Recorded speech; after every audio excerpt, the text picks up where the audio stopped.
எல்லாரும் எப்படி இருக்கீங்க? நம்ம இன்றைக்கி பார்க்குற விஷயம் என்ன அப்படின்னா, பெரும்பாலும் ரொம்ப நேரம் உட்காந்து வேலை பார்க்குறவங்களுக்கா இருக்கட்டும், இல்லை நிற்கிறவங்களா இருக்கட்டும், ஸ்டாண்டிங் ஒர்க் லெவலில் இருக்கிறவங்களா இருக்கட்டும், அவங்களுக்கெல்லாம் பெரும்பாலும் பாதிக்கப்படுற இந்த தண்டுவடை இஷ்யூஸ் பெரும்பாலும் ஃபஸ்ட்டு ஸ்டேஜ்லேருந்து 3வது ஸ்டேஜுக்கு போனதுக்கு அப்புறம் தான் நம்ம கிளினிக் பக்கமே வராங்க. காரணம் என்னென்னா, ஃப்ரம் ஃபஸ்ட்டு ஸ்டேஜ்லேருந்து லாஸ்ட் ஸ்டேஜ் வரைக்குமே அவங்க நிறைய மருந்து மாத்திரைகள் ட்ரெயின் ஆகிடுறாங்க. நிறைய எக்ஸ்ரேஸ், எம்ஆர்ஐ நிறைய எடுத்து பார்க்குறாங்க.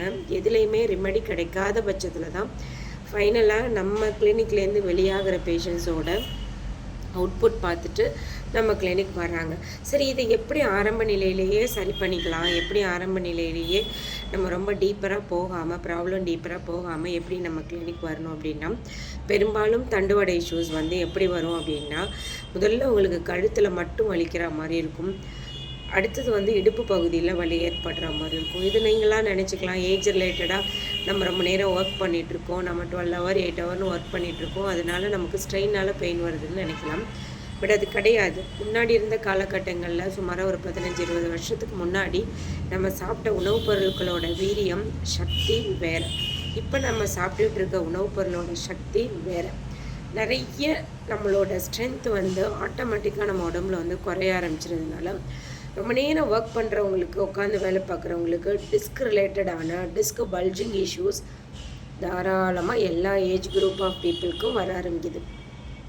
சரி, அது ஃபஸ்ட்டு சிம்டம்ஸில் நம்ம எப்படி கரெக்ட் பண்ணிக்கிறது அப்படி பார்த்தோன்னா, பெரும்பாலும் பேசிக்கான ஃபஸ்ட்டு டைப் ஆஃப் ப்ராப்ளத்தில் ரெஸ்ட் டைம் கிளியர் கொடுக்கும் உங்களுக்கு.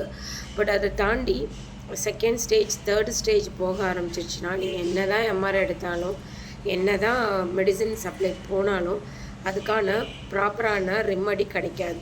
கடைசியில் உங்களுக்கு சர்ஜரின்ற மாதிரியான ஒரு ஸ்டேஜ் வந்துடும். ஸோ அதுக்கு ஏர்லியராக இப்போ நம்ம கிளினிக்லாம் வந்துட்டோம் அப்படின்னா, என்ன தான் சர்ஜரி லெவலில் பேஷண்ட் இருந்தாலும் அழகாக அவங்களுக்கு வித்தவுட் சர்ஜரி சரி பண்ணி கொடுத்து அவங்களோட நார்மல் லைஃப் நம்ம ரன் பண்ண வைக்கிறோம். இதுக்கான மூல காரணம் என்ன அப்படின்னா, உட்கார்றதுனாலேயே வலி வந்துடுமா, உட்கார்றதுனாலே பிரச்சனை வந்துடுமா அப்படின்னு நீங்கள் நினைக்கலாம். கிடையாது. ஆக்சுவலாக நீங்கள் கண்டினியூஸாக ஒரு 3 to 4 ஹவர் உட்காரும்போது சுமாராக நீங்கள் ஒரு 80 கிலோ இருக்கீங்க அப்படின்னா, உங்களோட அப்பர் பாடியோட வெயிட் 40 to 50 kgயில் வந்துடும். ஸோ நீங்கள் கண்டினியூஸாக உட்காரும்போது அந்த டிஸ்கில் தான் உங்களோட அத்தனை வெயிட்டோட ஸ்ட்ரெஸ்ஸும் விழ ஆரம்பிக்கும். இப்போ ஆட்டோமேட்டிக்காக டிஸ்க் பல்ஜிங் இஷ்யூ வர ஆரம்பிக்கும். இது ஆரம்ப நிலையிலே பார்த்து ரொம்ப சரி பண்ணிக்கிறது ரொம்ப ரொம்ப ரொம்ப ரொம்ப நல்லது. ஏன்னா யங் ஸ்டேஜில் உள்ளவங்களுக்கும் டிஸ்க் பல்ஜிங் இஷ்யூ காமனாக வர்றதுனால ஆரம்ப நிலை ரெமடி ஒரு பெஸ்ட்டான விஷயமா இருக்கும். இல்லைங்க, நாங்கள் அதெல்லாம் தாண்டிட்டோம், ஆனால் எங்களால் இயல்பா 1 ஹவர் கூட உட்கார முடியல, நிறைய டாக்டர்ஸ் பார்த்துட்டோம், நிறைய மெடிசின் கொடுத்துட்டாங்க, எங்களுக்கு எந்த விதமான ரெமடியும் கிடைக்கல அப்படிங்கிற பட்சத்தில் நம்ம கிளினிக்கை அப்ரோச் பண்ணுங்கள். சர்ஜரியே ஃபிக்ஸ் பண்ணியிருந்தாலும் சர்ஜரி இல்லாமல் ரொம்ப அழகாக சரி பண்ணி கொடுத்துட்ருக்கோம். ஸோ பயப்படாமல் நம்ம கிளினிக்குக்கு தாராளமாக ஒரு அப்பாயின்மெண்ட் போட்டுட்டு நீங்கள் வரலாம். எந்த விதமான டவுட்டாக இருந்தாலும் உங்களோட ரிப்போர்ட்டை நம்ம வாட்ஸ்அப்புக்கு ஷேர் பண்ணிங்கன்னா அதுக்கான ரெமடி என்ன, இப்போ எந்த ஸ்டேஜில் இருக்கீங்க அப்படிங்கிறத நம்ம ஃப்ரீ கன்சல்ட்டிங்கோடு நம்ம கொடுத்துருவோம். Okay, thank you so much.